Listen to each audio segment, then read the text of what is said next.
I have this intention of like being the best person I can be and like, uplift someone because someone did it for me. And I'm going to eat the best I can today. Like that was not in my internal dialogue at all Yeah. in the past. Like in the past, I'm like, where's so-and-so? Can so-and-so get me such and such?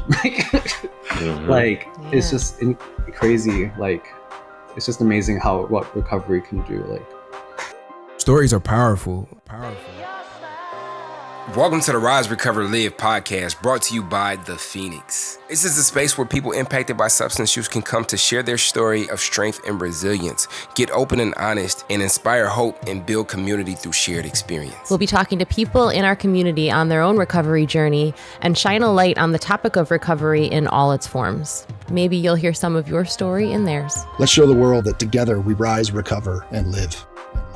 Yo, and welcome to another episode of Rise, Recover, Live, the podcast. I am your host, Bryce the Third, and this is my wonderful co-host, Liz. What's up, Liz? Not much. What's up with you, Bryce? So pumped to be here today. Yeah, me too. And how about, how's your energy? Ooh, my energy is so good. When you hop into a room, even if it's a kind of a virtual room and there's just already good vibes going between people, I feel that. I feel like we've got a really awesome vibe going on in our Zoom-ish room today. So can't wait to get this combo going. How's your energy? I feel it too. So who do we have here today with us, blessing us with their presence? Today, we have a very special person coming from Boston. Alex Jimenez has been part of the Boston chapter of the Phoenix for quite some time. As a member, as a volunteer, he's an instructor. He's a CrossFit level 1 instructor, actually, and does many things for the Phoenix. Actually, I didn't even realize, just went and did some outreach at the CrossFit Games, I believe. So he's big time and just really can't wait to get to know him. So how are you doing today, Alex? I'm doing great, Liz. Thanks for having me on, Liz and Bryce. This is awesome. Yeah. No, thanks for sliding through. With all those descriptions, we have a real live superhero today on the show. So, all right, we'll just pass the question over to you, Alex, because it's a very important question, and I feel like it's a good way to kind of like, get a feel for what's going on in your life. How is your energy today, Alex? My energy's good. I wouldn't say it's like up like that, but I feel really kind of like here in a good place. Like, okay. I woke up and I taught a private class on Zoom. I do like healthy movement stuff with people. That's outside of the Phoenix, but yeah, I woke up and did that with that person and got a cup of coffee at Starbucks, sat down, and I just kind of reflected for a couple hours because there was a gap between this interview and that. And yeah, I just kind of like took some time. Like I usually listen to a lot of music and a lot of like radio and just kind of like tune into what's going on in the world. But then today I was like, let me take some time to like reflect on like my life and like what's brought me here today. So I'm like on a good space. I feel really, really good. I've been in recovery now since March 10th, 2020. Nice. Amazing. And this is the longest amount of recovery I've had since I was like 15 when I started using drugs and alcohol. So I'm 38 now. So it's a long time. That's awesome. Yeah. So you hopped right in at the beginning of the pandemic too. March 10th, that was before kind of everything really like hit the fan, or was it already hitting the fan? It was hitting the fan. So March 10th was when the state of Massachusetts declared a state of emergency. And I had no idea. The way I used in the past was in such a way that I was completely oblivious to what was happening outside my apartment. I was not plugged in at all. I had heard inklings here and there, but like I remember on March 12th when I went to I was really in a bad state, so I went to go see my nurse at the hospital just to get a regular checkup and see how I'm doing, and there was like no one on the streets in Boston. Like there was no one. And like I live I by feel like one of those zombie movies where like the guys are like just waking up from a crazy party night and walk out into the street and like they don't realize that the world there's an apocalypse and they're just like, what's up? I just need to go get a bag of chips or something. literally like I took, so we have the green line here, which is near a lot of colleges, and like my appointment was like at like 10 or 11 in the morning, and like it's always packed, always, with students trying to get to school or people trying to get to work, and there was no one on the train. I was like, this is weird. This is really strange. And it wasn't until I went and like talked to my nurse, and he was like, yeah, we're in a state of emergency. And like, hey. Should I be concerned? He's like, you should probably wear a mask.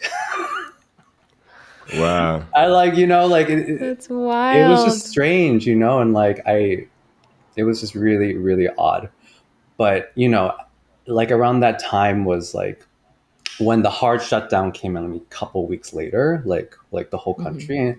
And yeah, that experience really changed like the way I approached everything. Because like Yeah. this is one thing I share a lot. Maybe one of the reasons why I think I've sustained this much recovery is like a lot of times in the past, pre-pandemic, when I would like put down the drugs or alcohol, like everyone was going about their lives and doing stuff, going to work, or I'd see friends like getting married, buying a house, starting a business. It seemed like everyone was accomplishing things, and like I was always starting from bare bones. Like I was like the way I was usually always broke, and there was no food in the fridge, like really bad. And so it was really hard because I just felt like so behind everyone. And always feeling like I needed to catch up in like this rat race. And something about the pandemic, like about like this time, it was like no one was going anywhere. No one was doing anything. And I don't want to minimize like the experience of people. Like it was it was tragic, and it was like really, really hard for a lot of people. But for me personally, there was something about being on an even playing field to some degree. Like everyone was sitting in their room just like me, and no one knew what to do, just like me. And there was Totally something get that. about that made me feel like I didn't have to like catch up. I just had to like deal with the day. So that was an interesting experience for sure. Yeah. That's I feel like that happened. I had a very similar reaction to it, even like I was not, just starting on my recovery journey then, but as just a person with anxiety and, panic disorder, I had this weird sense of calm. And it was almost just like, oh, well, this is what I've been training for. And like kind of looking around at everybody like, welcome to the party. Like what, this is, everyone's just, it's like the worst has happened. The sky has fallen. So now there's nothing else to be afraid of or something like that. It was a weird feeling, I think, for a lot of us who maybe don't just function in the, everything's always okay kind of frame of mind. So that's really interesting that was what you were going through right when that all happened. And and like so like the other, that's one thing that also maybe it was such a relief to stop using drugs and alcohol that like my life was amazing. Because like I had just gotten I was like I was reflecting before this podcast. I was using drugs from June 2019 till March 2020, so about 9 months, and it was just really bad, really dark space. And for me to like come to a moment to like be like, what am I doing? Let me stop. Like that was such an upgrade from the 9 months prior that like I was like elated that I was like no one could come to my place, right? I had a good reason to tell people like, don't come here. Don't bring that stuff. Like that I don't know. I guess I just, like I think maybe they call it the pink cloud, or like, like when you're like first getting off of drugs or alcohol, it's like everything's amazing, but it really was, cause like, and something about that, like, I guess fueled me to be really grateful, even though we were in a pandemic. And it was really hard for me actually to see a lot of people like, going through it. And I remember like in the pandemic, like I tried to bring a lot of cheer into people's lives by doing these like cooking shows on my Facebook thing. So I just like make a ton of videos because I'm like, in my mind, I'm like, oh my God, but life is great. Like only if you looked around, no, we're in a pandemic. But of course me, I'm like just coming off of drugs or alcohol. And like, for me, everything was great because I wasn't suffering from that anymore. I don't know. That's an absolutely wonderful experience. I think like, there's been like the pandemic has meant so many things to so many different people. And, for you to be able to take this circumstance and use it as a playing field evener or a way to contribute to your life to where you can use this moment of solitude to really dig in and and cultivate your recovery is big. And so like, and you shared a couple of times, I used that opportunity to reflect, or even before you hopped on this podcast today, like you were doing some reflection. Is reflection a thing that has been inherent in your experience, or like how did you begin to cultivate some of that self-awareness, some of those inclinations to like, maybe I should, think about or talk to myself about like what I want and who I want to show up as? So yeah, definitely like in 2020, like I wasn't really going anywhere. So there was a lot of just reflecting. I remember being on the phone call a lot with my therapist and just like just reflecting about a lot of things.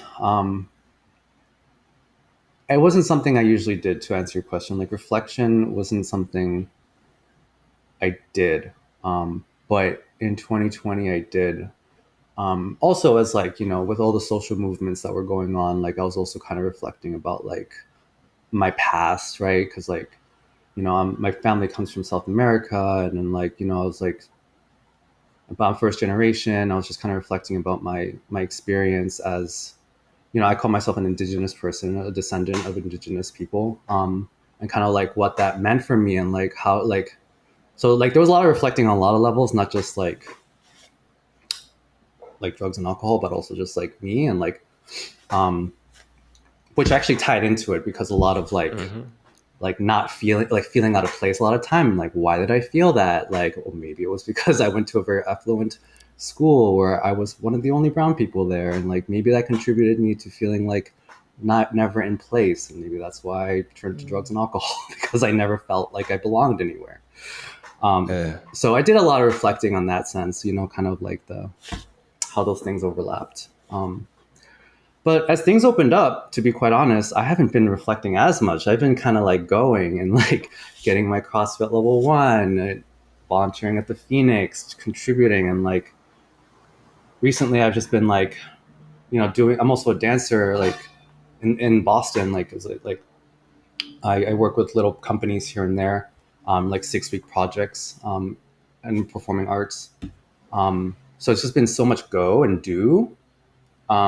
That I haven't had time to reflect, but I'm trying to get back in the habit of it because I realize I can not reflect for like 6 months and I don't even realize how much I do. Which I'm starting to realize. Yeah, go ahead. You say you dance? Yeah. What kind of dance? Yeah, so I trained I first started training in jazz, and then I went and got formal training in ballet and modern jazz, tap, here in Boston. And that was like when I was 17, 18, and ended up going to school in New York, and getting accepted into a dance program, a dance department at a college over there.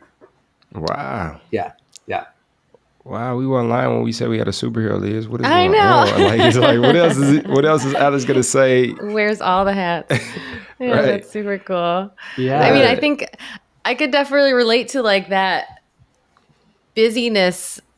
I mean, there's just seasons of it, right? Where that's really what you need to do is to like kind of get out of your own head and like do the busy things. And you were finding ways to like, move your body or get back into moving your body in ways that was gonna feel good. Because I mean, Bryce and I have had this conversation a thousand times, that it's so often that folks try to like take away the substance and don't replace it with anything else that's going to just make you physically feel good, you know, and including mentally. But then also it is easy to jump into that busyness and then suddenly realize you're using that to not, you know, experience all those, you know, feelings of maybe not belonging or anxiety or whatever it is that you're going through that maybe was underneath all of that. And you had said, I think, you know, you might have been getting to that, but you had said that before we got on, lately you've been really not sharing very much. That it's funny, Yeah. it's almost ironic that you're on this podcast right now, because you put yourself in a place where you're like not going to talk about yourself, you know, outside of here. Obviously today you are. But what has that experience been like? Suddenly, like really very intentionally looking back at all that you've accomplished and all that you've done, and like observing your feelings and things like that. Have you come to any brilliant conclusions? Like going from not talking about myself much and then reflecting a little bit. Yeah. Yeah, you know, I guess it's worth taking the time to do it. You know, I started like journaling and just writing some stuff that I felt were highlights, and I kind of look back at the pen and paper and what I've written. I'm like, wow, like I had no idea I would be able to do all this since March 2020. Like, you know, and yeah, it's just a lot, you know, like, it's been really humbling, you know, and it's just also, it's a reflection of like what is possible, you know, when someone has support, when someone has an outlet, when someone, you know, has like people encouraging them. You know, a lot of what I remember is, you know, my first experience at the Phoenix, like coming back, I came to the Phoenix back in like 2018, 2017. I was like doing some rock climbing here. I'd come to open gym, but I wasn't really like part of the community. I wasn't really, it's kind of like come back 3 months later, come back 4 months later type thing. But I mean, there was nothing open in 2020 and the Phoenix was doing stuff outside. And it's just, so going back to like just the, you know, just being like, why did I stick around? I was like, oh, because like the coaches like made me feel comfortable in my body, like comfortable in my ability, right? Like being fresh to CrossFit, like I had no idea what I was doing. I thought squat cleans were called Sasquatch. Like, I kept being like, Maybe they should be. Sasquatch? What is it? You know, I always called it as a Sasquatch for the beginning. That's so funny. But yeah, you know, and so but like it just takes that little bit, you know, and like then I was able like to feel like, wow, I can do these things, you know, like with a little bit of guidance, like I can go to open gym and like practice these things on my own, my toes to bar, what have you. And I remember when I first got my first 8 toes to bar strung together, like in January of 2020, I was like, I can teach this now. I'm gonna get my. Wait, are you saying toes to bar? Yeah. I don't think I know what that is. Well, Sorry, clearly not a CrossFitter. And you bring your toes to the bar. So you're like, wow. Yeah, oh, that's cool. And you like swing and you do it. I feel like that's putting the dance and the CrossFit together. That sounds very fancy. And you know, honestly, like that's been the great thing about like fighting the Phoenix is that like I've been able to get back into my body like I did with dance, but not in a dance setting. The dance setting, like I love to dance, I love doing it, but like it also was very stressful. You know, so I liked being able to rediscover my body in a different setting, for sure. Yeah, that's super cool. And now you can bring that to other people. Sorry, Bryce. Yeah. No, it's. I think like the theme that I'm discovering just by listening to your story, Alex, is that like reflection is sort of holistic. Like once you begin to reflect on an experience in one part of your life, like other parts of our lives will pop up. You know, so if we're thinking about like engaging our body and how we are doing that and what that looks like. That may stem from asking ourselves, what do we want, or how do we want to show up, and what did I used to do but haven't been able to do recently, or like what did I do back before like this got heavy and this was a problem, and now that I'm rediscovering myself, what can I do now? And like just the act of sitting down and asking ourselves, like what do we want, like what do we want to see, that period of contemplation like makes its way throughout our whole existence. And then like juxtaposed to like, okay, but now I'm off and I'm implementing these things. Like now I'm off and I'm volunteering. Now I'm off and I'm teaching class. Now I'm off and I'm, doing toes to bar, and I'm, doing it to set my own personal records. And then now I have the inclination to teach that. And so what is your relationship with that balance? How do you know when it's time to fall back and contemplate, and it's time to step into action and like implement? Sure. So burnout is a sign that I need to fall back and contemplate. There was a moment where I was volunteering, teaching, working at Trader Joe's, dancing, and working at a Pilates studio. And I was like, I'm exhausted. Yeah. I was like, wow. Like, and so that was a moment like to like step back and be like, okay, what do I want? Like, like there were different reasons why I started doing all these things. But then when they all kind of started to jumble up into each other, I was like, all right, like I need to prioritize because like I can't, this isn't sustainable. Right. And like being able to like reflect on that. And then just like, and then so how do I go from like reflection into action?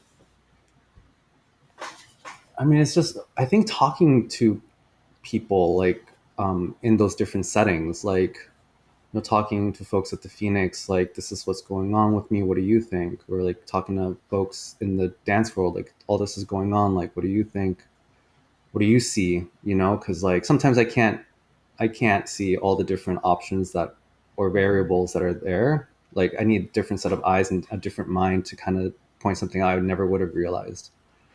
And like through that, I think it was like at the Pilates studio that I work at, like they were just kind of like, they were the ones who kind of like were like, Alex, maybe you should like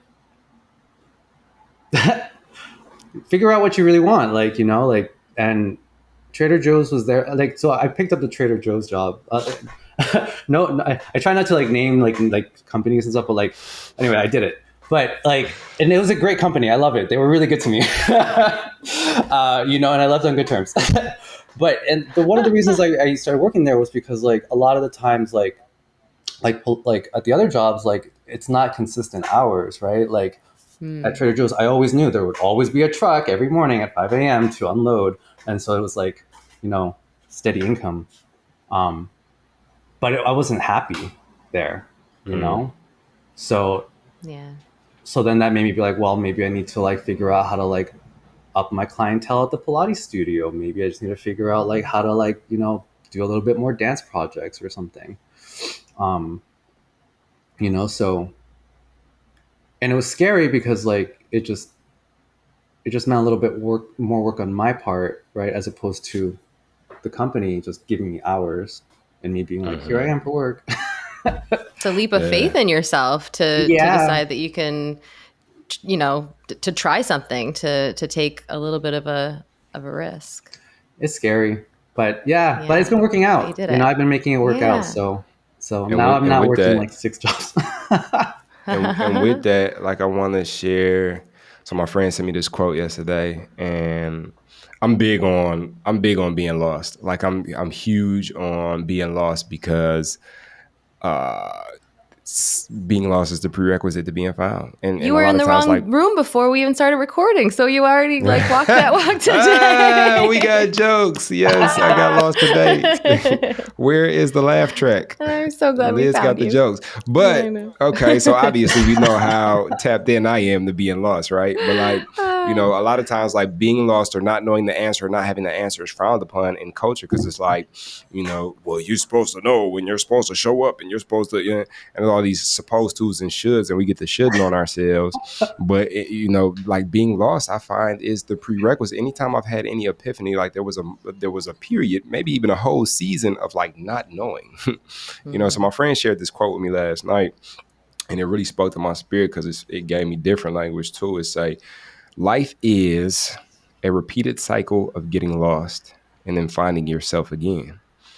There are many smaller cycles within that cycle where you get lost to a smaller degree and then remember yourself again.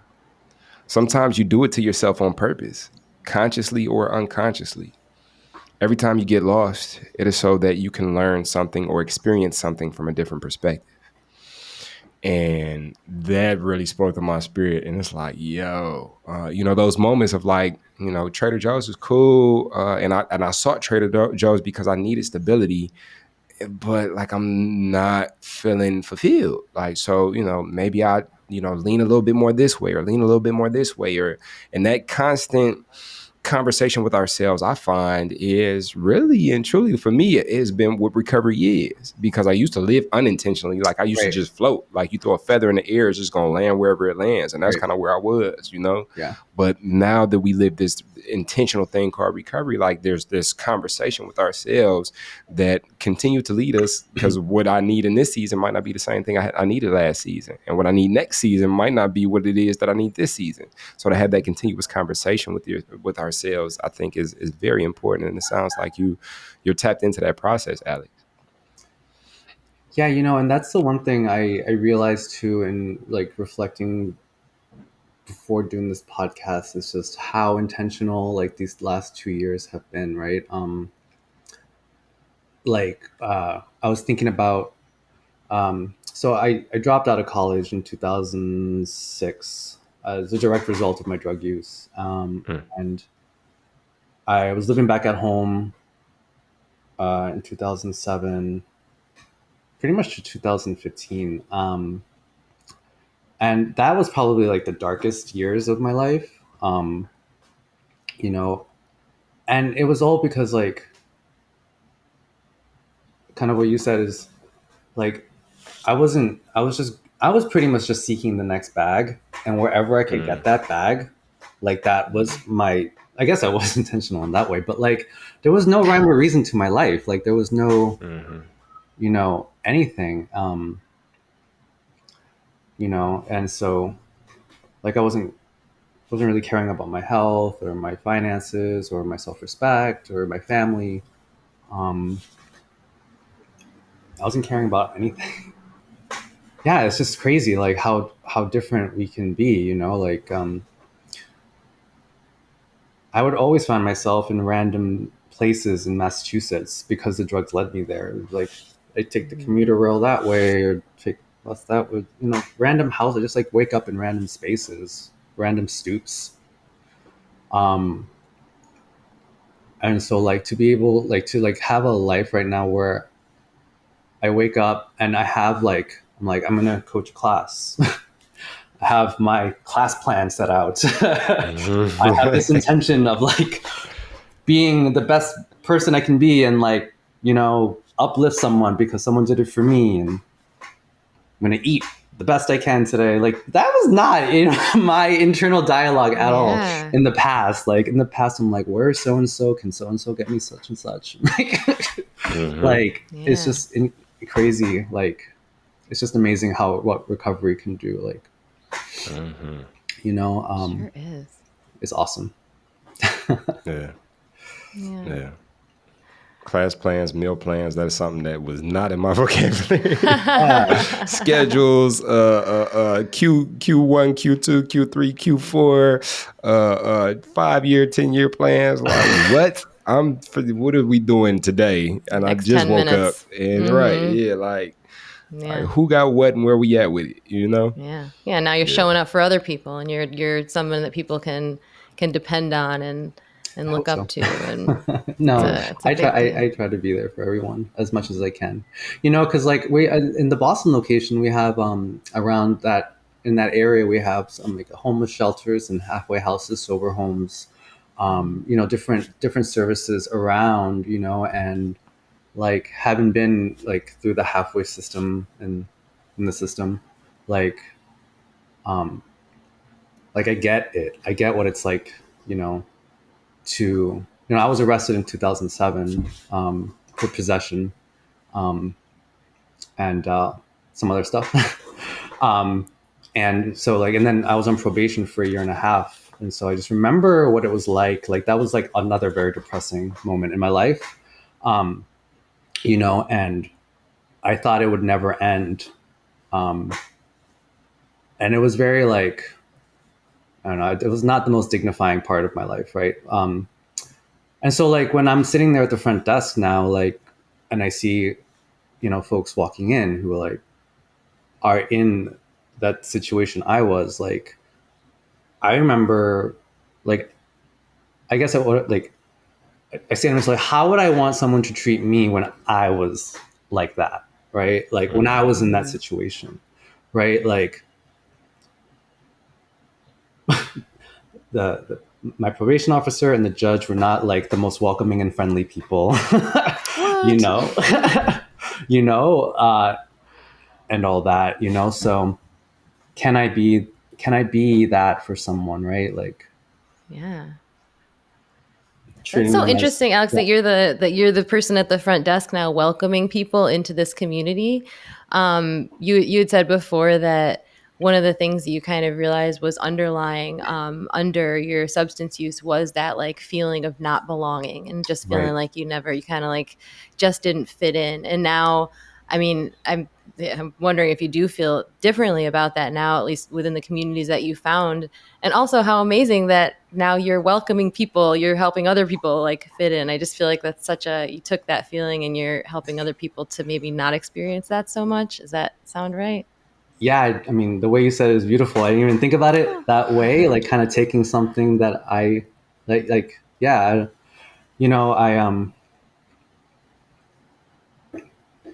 yeah, I just remember feeling really like overlooked or unseen, right? In society, for sure, you know, and compound that with like having not worked for a while or having nothing to my name, maybe like $20 in my bank account and like a prepaid phone or whatever. Mm-hmm. Like, I mean, yeah, I felt terrible and Yeah. I didn't really, yeah. So if I can make anyone Yeah. feel like they're $1 million, because they are, and they're priceless actually, um, you know, um, that they're valuable, you know, um, heck yeah, because they Yeah, are. I think it's important to have gone, because there's a lot of times in my life and in my experience where like I had gotten to a place of like, why me? Like, why am I going through this? And there's been a lot of times like in my recovery where I've looked back at those moments where I was like, why me? And it was like, oh, that's why, so I can be able to walk into this Mm, room and before I open my mouth, like who I am speaks volumes to these people in this room because there's an unspoken community, there's an unspoken understanding. Like, yeah, I've gone through something similar, and not in a way because we can come up on the same block and live 2 houses down from each other and have an entirely different experience. So like I I I do not say like I know what you're going through, but right. I will have a bit more confidence that I can speak to a person who has gone through something similar in such a way that I needed to hear certain things because there were certain ways that people said certain things and did certain things that just did not speak to me because you don't come from this, like you don't know what this is like. So I think in the work that I've been able to do, like, oh, these moments were what cracked my heart open and allowed me to have compassion moving forward for people who may be going through a similar circumstance. And also, now that I'm on the boat, like I have this special ability to be able to throw a life raft in such a way that people will grab it. Because there's people that can throw a life raft, like but they don't. The people that may be going through it might not even want to grab the life raft for people who haven't had this experience because like you don't understand, or maybe you're demeaning, or maybe I'm feeling like I'm being talked down to. But like when we're of it, it's like it's kind of like brothers and sisters in arms. So For sure. that's absolutely amazing how we can turn, shit to flowers, and for lack of better terminology. For sure. Yeah. That's a beautiful thing. That's a beautiful thing. So we're around that time where we volleyed over to the magnificent Queen Liz to ask her wonderful varying question that occurs every episode. And so I'm so excited to see how we're going to receive this. We're not even worthy of this question. This how she's going to present it to us today.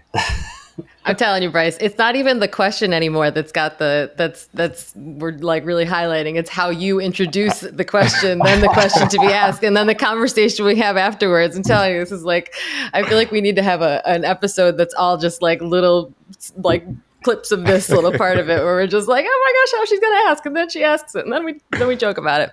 Here we are. Anyways, Alex, so much pressure. What's a message that you would give to a younger or former version of yourself? If you could reach back in time and speak to yourself back in the day, knowing, as so many of us do, that often the younger version of ourselves might not even listen, but there is a younger version of yourself out there right now, probably listening to this podcast. What is a message that you might give to that person / you? It's going to be all right. Surround yourself with people who show you love. I couldn't do this by myself. And, just really seek those people who will make you feel like you are loved. Yeah, that's what I truly believe. I try to be everyone's friend all the time in the world. And I'm friendly with everyone, but it takes, I need to feel like there's really people in my corner, and for those people to tell me like it's going to be all right. Right. So if I were to talk to my past self, I'll say, I'm in your corner and everything's going to be all right. So, and if there's anyone out there, it's going to be all right. And I am in your corner. Just stick with it. And Alex, we are in your corner, and I'm sure you already know it because you speak the language, so you understand it. Where people are worth a million. You said people are invaluable. People are worth a million. Like inherently, you are whole, and you deserve that. You deserve that then. You deserve that now, and we're here for you. We're here for you. It almost made me shed the tear. I'm not gonna hold you up. That really hit my heartstrings. But you're inherently whole. You are complete. You are worthy. And I know that you attract people that will show up and support you and continue to prop you up and be there for you to be able to lean on. Thanks, Bryce. We're so grateful that you came on, Alex. Thank you so much for coming on and sharing. And thank you, Liz. I know that there's folks listening who every part of what you said is going to really touch them. So thank you. Thank you. Thanks, Liz. Thanks, Bryce. This was awesome. Yeah, definitely. Thank you. Definitely. So we did it. Yay. Thank you, Bryce. Thank you, Alex. Thank you, everybody who's listening. We're super grateful that you joined us for another episode. Please be sure to hit that subscribe button. If you'd be so kind to rate and review, that helps other folks to find us. And of course, send this episode to someone who you think might benefit from hearing it. And be sure that you join us next week for another episode. So now you're excited. Bryce, Liz, how do I get involved with the Phoenix? Well, my friend, it is super simple. We actually have an app. Head over to the Google Play Store or the Apple App Store, or look in the show notes of this podcast, wherever you're listening to or watching this podcast, and go download the Phoenix app. The Phoenix app makes it so easy to find classes that are near you or to access our virtual class schedule where you can hop on from the comfort of your home. You can also join our groups and have a conversation with someone from the Phoenix community from anywhere in the world. Please make sure that you join the podcast group where you can connect with Bryce and I and other listeners. Everything that you need is in the show notes. You can also head to our website at www.thephoenix.org. And maybe while you're there, you click the volunteer tab and get even more involved.